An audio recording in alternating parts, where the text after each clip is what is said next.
The council chamber fell silent as Lena stood before the assembled elders, her arms crossed and her jaw set.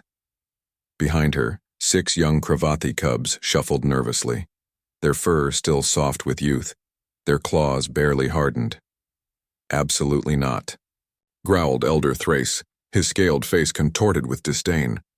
"They are cubs, barely 8 cycles old. The Academy does not accept children." Lena's green eyes narrowed. "They're orphans.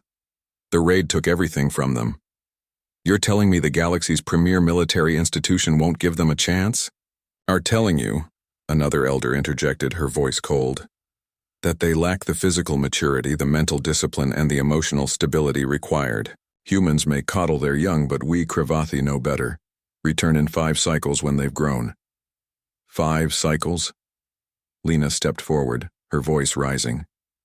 5 cycles of what? Living in shelters? Begging for scraps? Watching the other species look down on them because their world was destroyed? Elder Thrace stood, his massive frame towering over the human woman. "You overstep, human. These are not your cubs. This is not your concern." Lena didn't flinch. "Then I'll teach them myself." The chamber erupted in scoffs and laughter. A human, soft-skinned, weak-boned, short-lived, training Cravathi warriors? It was absurd. "Very well," Thrace said, amusement dancing in his eyes. "You have 1 solar year. If they can pass the Academy's entrance trial by then, we will admit them. When you fail, you will leave this world and never speak of this again." Lena smiled. "Deal." The training ground was a stretch of barren rock on the outskirts of the settlement. Lena had claimed it without permission, erecting a makeshift shelter from salvaged materials. The cubs arrived at dawn, confused and wary. Rock, the eldest at 9 cycles, approached first. His amber eyes studied her carefully. "You are small," he observed. "Smaller than us, even." "I am," Lena agreed, kneeling to meet his gaze. "But size isn't everything. Are you willing to learn?" Rock glanced back at the others. 5 cubs, all younger, all watching with a mixture of hope and fear. He turned back to Lena and nodded. "We will try." "Good," Lena said, standing. "Then let's begin." The first weeks were brutal. Cravathi physiology was different from human. They were stronger, faster, but their endurance was limited. Lena designed exercises that pushed them past their comfort zones, teaching them to pace themselves, to think strategically rather than rely on brute strength. "Again!" she shouted as Rock stumbled during an obstacle course. "Your muscles are tired, but your mind isn't. Think." Rock snarled in frustration but obeyed. He analyzed the course, found a more efficient path, and completed it with seconds to spare. The other cubs cheered. Lena smiled. "Good. Now teach them what you learned." This became her method, pushing them to discover solutions, then making them teach each other. She broke down the Academy's requirements into manageable pieces: combat, proficiency, tactical thinking, survival skills, and leadership. For combat, she didn't try to match their natural ferocity. Instead, she taught them precision. "You're smaller than adult Cravathi," she explained, demonstrating a joint lock on Rock that brought him to his knees despite his protests. "Use that. Be faster. Be smarter." For tactics, she made them play games, complex scenarios where brute force failed and cooperation won. The cubs learned to communicate, to trust each other, to think 3 moves ahead. For survival, she took them into the wilderness for days at a time. She taught them to read terrain, to find water, to build shelter with nothing. When Rock asked why a human knew these things, Lena's expression grew distant. "Because humans come from a world that tried to kill us every day," she said quietly. "We learned or we died. Your people will learn or they'll fade. I won't let that happen." Months passed. The cubs grew stronger, more confident. Rock became her right hand, translating her instructions when the younger ones struggled, pushing them when they wanted to quit. He watched everything Lena did with intense focus, absorbing not just her techniques but her philosophy. "Why do you care?" he asked one evening as they sat by the fire. We are not your species. You owe us nothing. Lena stared into the flames. When I was young, my colony was attacked. Pirates. I watched my parents die protecting me and my sister. A soldier found us in the rubble.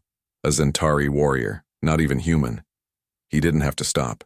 He didn't have to care. But he pulled us out, got us to safety, made sure we had a future. She looked at Rock. I'm paying that forward. Rock's ears flattened in respect. We will not fail you. You won't fail yourselves, Lena corrected. That's the difference. The day of the trial arrived. The council gathered, along with dozens of academy instructors and hundreds of spectators. The trial was designed for adults, a grueling gauntlet of combat simulations, tactical puzzles, and endurance tests that broke even seasoned warriors. Elder Thrace stood at the center, his expression smug. Are you certain you wish to proceed? There is no shame in admitting, we're ready, Rock interrupted, stepping forward with the other cubs. They wore simple training gear, their fur groomed, their eyes focused. Thrace's amusement faded. Very well, begin. The trial was merciless. The combat simulations pushed them to their limits, but the cubs moved with a precision that stunned the observers. They didn't fight like children. They fought like a unit, covering each other's weaknesses, exploiting openings with surgical efficiency. The tactical scenarios were worse, complex problems designed to overwhelm. But the cubs didn't panic. They communicated constantly, broke problems into pieces, solved them systematically. Lena had drilled this into them. Think first, act second. The endurance test nearly broke them. 10 kilometers through hostile terrain, carrying equipment under time pressure. The younger cubs faltered, exhausted. Rock refused to leave them behind. He distributed their loads, adjusted their pace, kept them moving with encouragement and sheer force of will.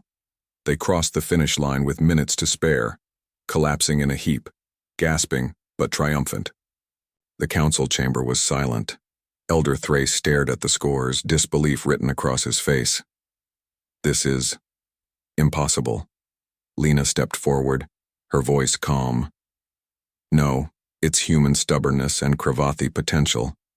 They earned this. Thrace looked at the cubs, then at Lena.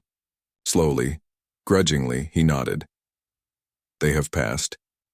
The Academy will accept them. The cubs erupted in celebration, piling onto Rock, who grinned fiercely. He looked at Lena, gratitude shining in his eyes. Lena smiled back. Told you size isn't everything. As the cubs were led away to begin their academy training, Rock hung back. Will you stay? He asked. Lena shook her head.